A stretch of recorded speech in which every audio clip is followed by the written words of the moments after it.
sign po. Ano to? Adendo po na kontrata ko. Ano adendo? Kasi di ba boss, lagi na ako pinagpe-perform kapag may Christmas party tsaka anniversary. Dami-dami ko na trabaho. Kailangan ko pa mag-overtime para mag-practice dyan. Take note ha, hindi pa ako bayad sa OT na yan. So, magpapabayad na ako. Nakalagay po dyan yung rate ko. Depende sa kung ano yung performance na kailangan ninyo. Kung wala kayo pambayad, walang performance. Okay. Ay, miss, patanggal na rin binili kong meatloaf dyan, ha? Tapos patanggal lang din yung chichirya. Ay, tsaka yung isda, paalis na rin. Kaso napalinisan ko na yan. Okay, papavoid ko muna, mama. Uy, bilis-bilisan mo naman yung pag-void mo, ha? Yun na nga lang ginagawa mo, baka di mo pa magawa. Feeling ko tuloy ang genius mo. Ma'am, feeling ko lahat ng trabaho kaya mo, no? Pati yung ginagawa ko.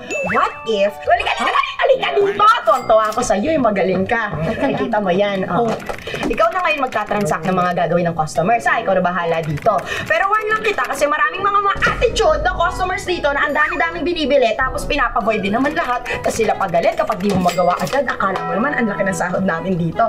Oh, magaling ka. Galingan mo. Good luck. Back to you. Nasaan naman si Bert? Ikaw lang, boss. Ito, tinatawag ako na. Wait lang. Sus, team building pa. Ba't kasi magsaschedule ng team building? Linggo? Sabi, 5 times a week na nga tayo nakikita. Gusto mo, pati weekend, di ka papakita ako. Okay naman, bahala kayo. Uy! Uy!